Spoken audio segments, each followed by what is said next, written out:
Because of the horrific news of the shooting at a Las Vegas concert, ESPN has reversed course and will broadcast the national anthem that precedes Monday night's game between the Washington Redskins and Kansas City Chiefs, as well as the moment of silence that will take place in Arrowhead Stadium. It's a reversal of course, one that reflects the network's decision to remain nimble as far as showing the anthem during the season of Monday Night Football. It had intended to return to its new normal practice of not showing the anthem, but then at least 59 people were shot to death and more than 500 injured in the shooting in Las Vegas. Before the season began, the network decided not to show the anthem, with two exceptions. One was the Monday Night Football season opener that fell on the 16th anniversary of the September 11 terrorist attacks and featured a special tribute at the Minnesota Vikings U.S. Bank Stadium.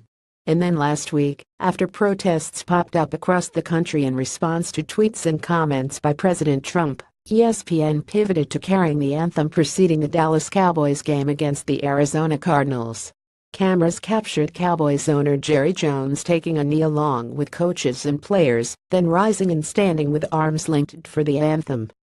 Although MNF has shown the anthem in previous seasons, the production team decided to make a change this year, even as the idea of protests were looming, to use the time to highlight matchups and storylines, a network source said.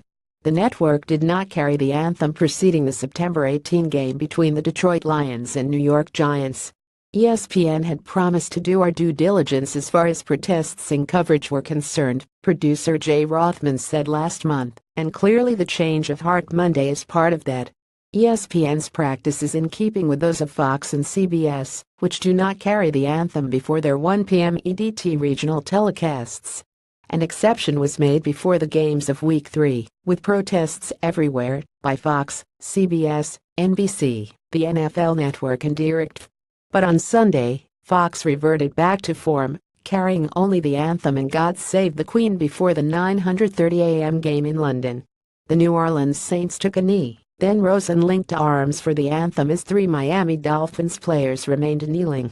Fox came back from commercial as the Saints were getting to their feet, and at halftime it showed video of Saints coach Sean Payton taking a knee and linking arms with his players.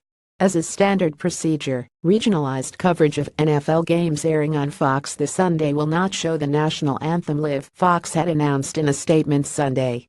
However, our cameras are always rolling, and we will document the response of players and coaches on the field. CBS showed the anthem on its regional games, and NBC showed the anthem before the Sunday Night Football game between the Indianapolis Colts and Seattle Seahawks. Read more from the Post. What's the end game for the NFL and protesting players after Trump renews call for NFL players to stand for anthem? Protests continue Sunday on another NFL Sunday. The anthem protest debate continues in Baltimore. NFL Week 4 brings more protests. A jab at President Trump. Big injuries and stunning upsets. Anthem protests began with a few NFL players. Trump's tweets engulfed all of them.